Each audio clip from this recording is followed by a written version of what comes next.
Welcome back to the Hard4Games channel, everybody. I'm your host, Tony, and today we are taking an exclusive first look at an unreleased Sega Genesis game from the year 1993. Now, strangely enough, this title provides me a bit of closure. A few months back, Gaming Legends 64 sent over 3 prototype cartridges, 1 SNES and 2 Sega Genesis. None of them would boot on normal hardware, but I was able to get 1 SNES cart and 1 Sega Genesis cart to dump flawlessly.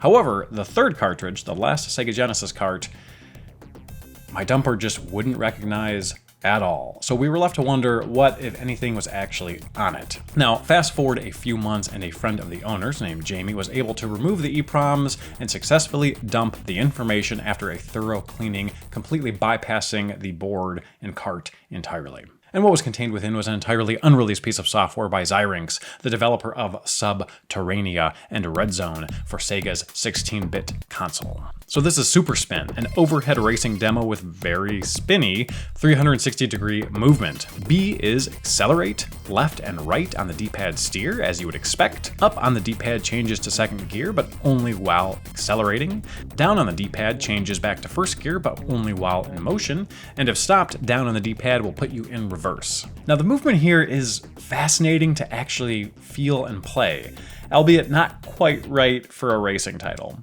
Maybe if the player had a bit more foresight and could see what was coming, or if the controls were a little bit less slippery, it would be easier, but as it stands, it's very easy to fly off the road. The grass here, though, doesn't seem to slow you down at all, and neither does the water. Although if you do get too far out, your car will get stuck.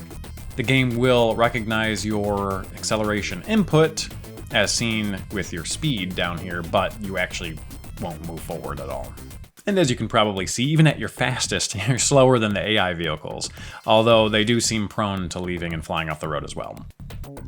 And speaking of the AI vehicles, there is no collision here, so you can just kind of run through them. However, there are barriers, shrubbery, and gates at the edge of the road at certain parts that will cause you to bounce back or have a collision with. The demo itself has no options menu, but I did accidentally boot up into a 2-player mode once. It happened randomly after changing the controller setup on my emulator. I didn't adjust anything about player 2 whatsoever, just the player 1 input, and it just sort of booted like this. I'm not sure why, and I can't seem to replicate it. My guess is that maybe if there's a second controller plugged into actual hardware, it would boot maybe automatically into the 2-player mode. I'm not sure. I don't have a Genesis flash cart, so I can't test the theory, unfortunately. And in case you haven't guessed by now, between the 2-player mode and the 1-player mode, this is it. This is the only level available to the player, at least as far as I can tell. It truly is a piece of sample software. Now, despite my total lack of control and how horrible I am at this game, I do find it fascinating for a few different reasons.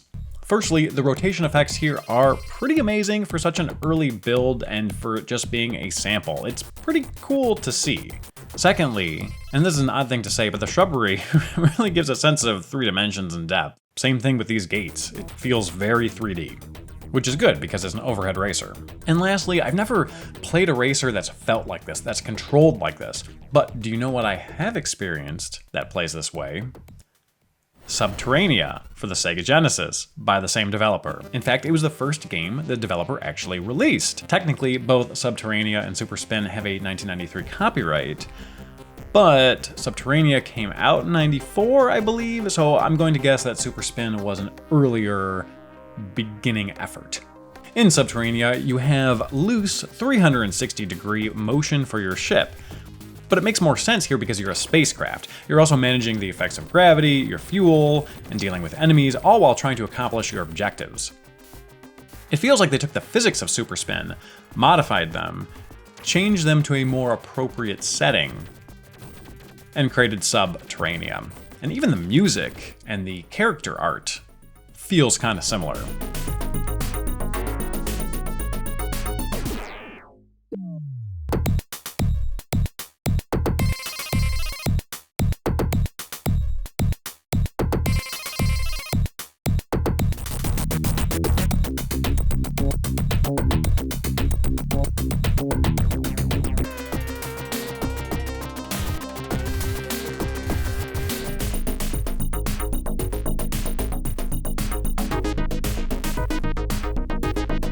So that is Super Spin, an interesting and fascinating sample for the Sega Genesis.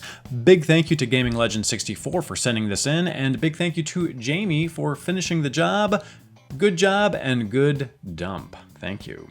If you are interested in playing it for yourself, it will be released today by Forest of Illusion. I will put links in the description below for you.